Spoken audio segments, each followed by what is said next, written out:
Hello, folks. Back with more ancient cosmography, and we got the 5,500-year-old Tomb 100 at Hierakonpolis here, and stuff like that. We got the Red Hand of Ulster here. And so yeah, Red Hand of Ulster, just to recap a little bit, is like ancient Celtic story or a giant, in some versions Finn McCool, who may be Britain himself or a part of Britain, Finn meaning white, and Britain always has been called the White Island due to the White Cliffs of Dover.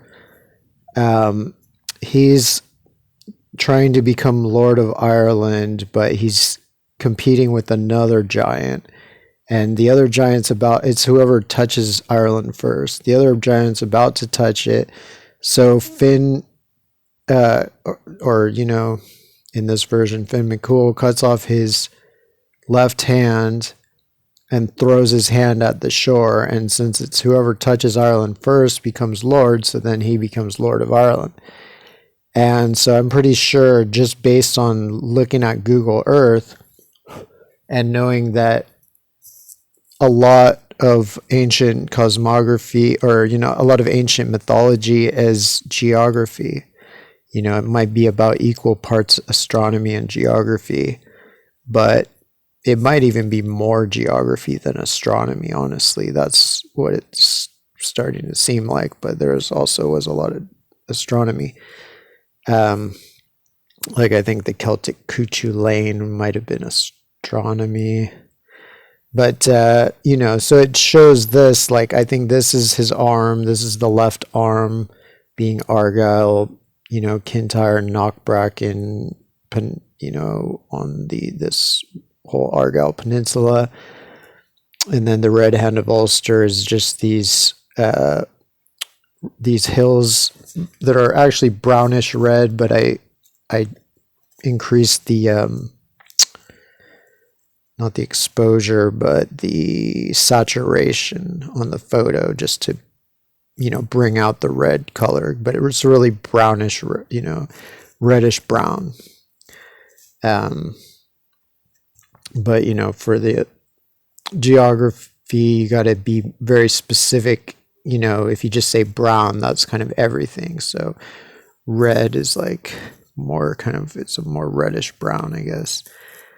So, that this is the hand that he threw, and, that this is kind of how he holds Ireland. And, so,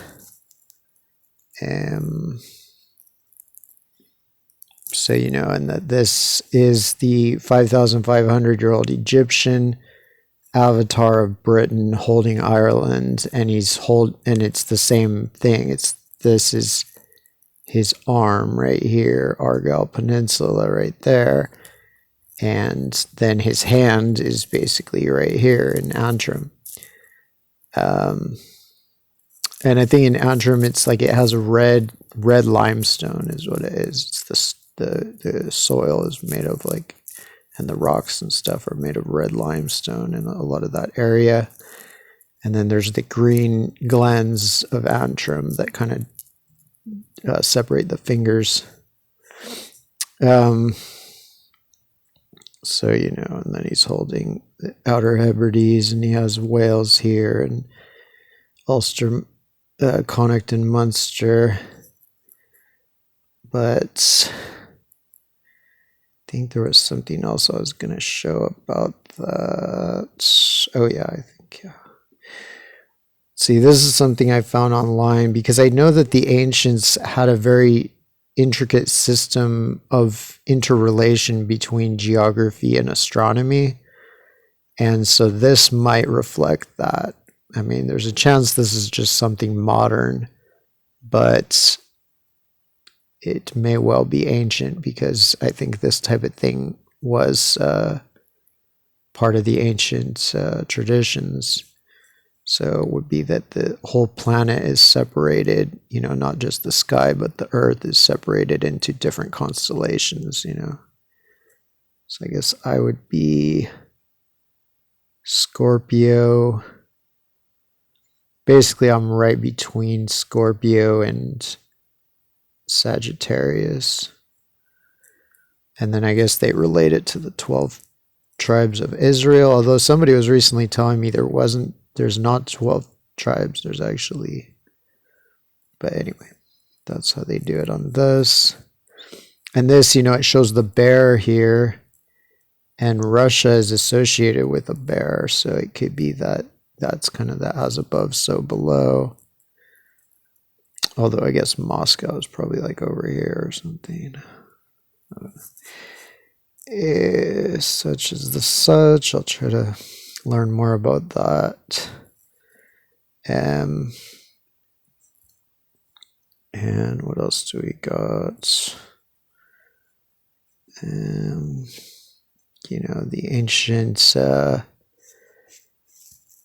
painting, you know, the famous Lascaux scene with you know, the bison and the recumbent man, and sometimes called a bird man, and you know, this little guy here, which might be Manus Island or something. But yeah, so this kind of shows, you know,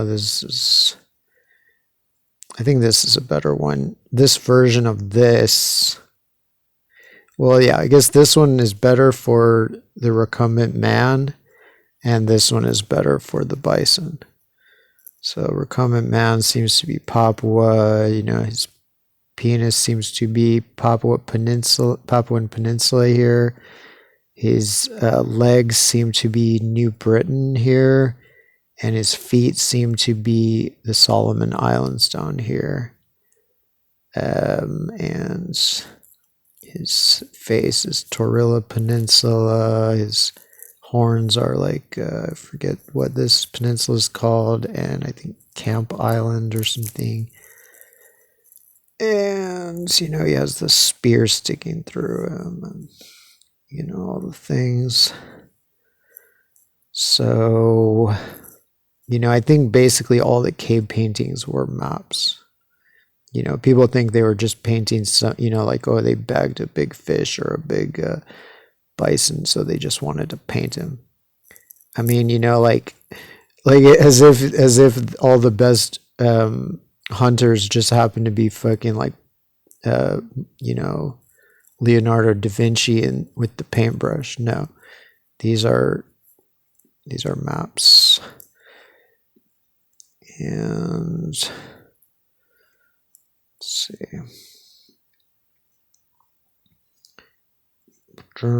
Here's a black and white one. Since this is basically black and white, I wanted to compare it, you know, and works pretty well. You know, it just zooms in on certain parts. Like it zooms in on this, it zooms in on this, and it zooms in on the legs and the spear. Like these are all here basically right where I show them, but they're just smaller. So it's the same as the ancient Egyptian system, you know, during the Bronze Age and whatnot, of making similar avatars that zoom in on particular parts. And there's a lot of other type of maps that have employed that style. Okay, so, you know, we're looking at the Red Hand of Ulster here. And this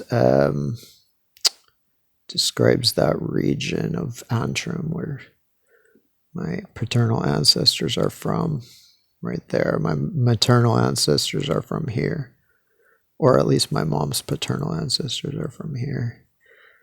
But my dad's paternal ancestors are from there, from Antrim. So natural heritage. Antrim Coast and Glens area of outstanding natural beauty. Fairhead, Rathlin, and Kintyre. So Rathlin is an island right off the coast that I actually covered up with this sign. And then Kintyre is that, so it's like this thing here, you know, you can see right across there. So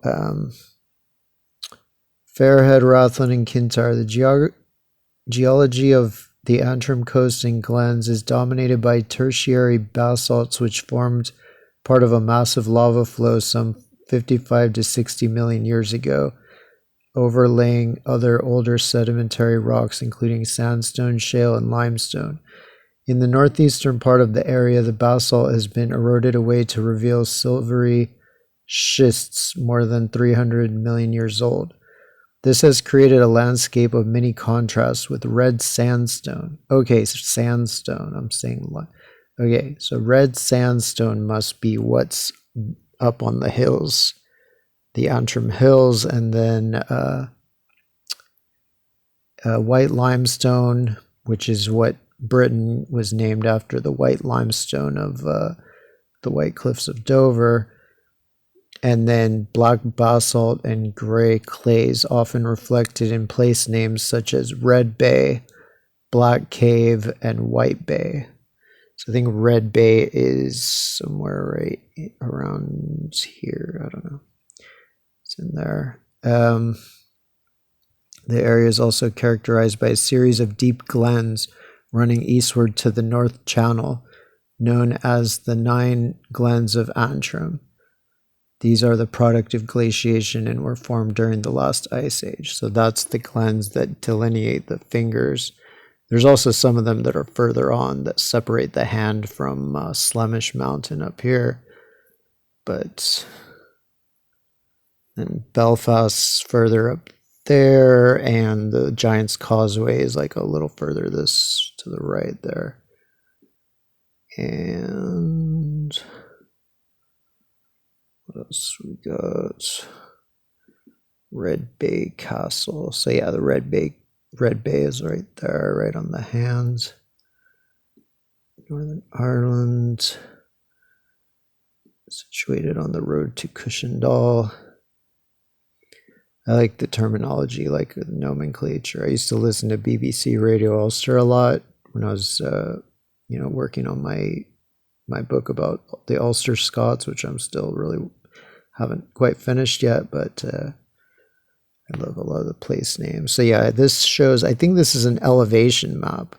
So it shows that the hand, which is this part right here, is actually elevated. You know, these are all the mountains, or the thumb and fingers and whatever, and it's kind of like a promontory because it sticks out a bit.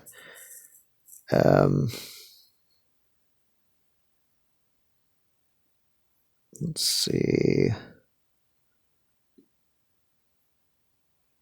So then this is a little further out, showing all of Northern Ireland and most of Ulster, and so you can still see the hand right there, right across from the stump of Kintyre.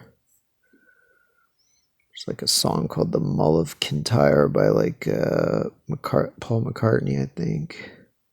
It's about kind of bay near there. And yeah, here with the topography of Ireland altogether, you can still see it. It's still right there, right across from Kintyre.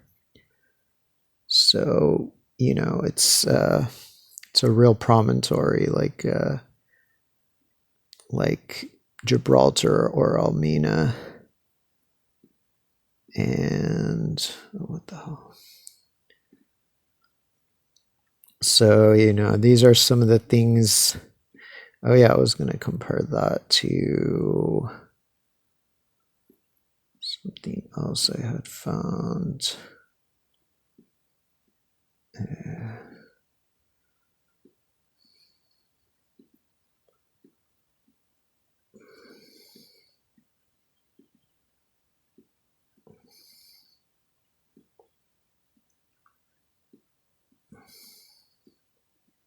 There, so this I think is from Lascaux. So, I was thinking that this might, based on where it's placed in the Hierakonpolis map, it might be this, which I think is called Seychelles or Seashells or something. Seychelles, I think.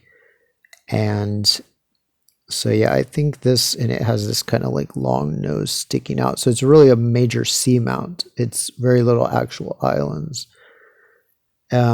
But there's a good chance that that's this, and there's a decent chance that this from either Lascaux or maybe Chauvet is depicting the same thing, because it has this same similar type of shape and an even longer snout, which fits pretty well. Seychelles. She's so Seychelles. And that this is maybe Madagascar here, and he's throwing this boomerang and he's hitting seashells in the head, and the boomerang is going on or something like that. That's what it looks like to me. And that's like just the whole area here. This ring of, or crescent of sea mounts and islands.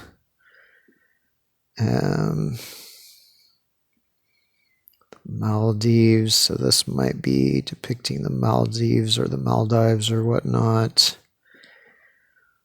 But I was also trying to compare some other possibilities. These are like some islands right near Antarctica, like right next to the Antarctic Peninsula. So it could be that these relate to some of these as well, but I wasn't able to find any. I just put them together to compare them for myself, but I didn't really find any positive identification. But who knows? It could be that. And so yeah, that's all like around this area. So I was thinking these could actually be, since this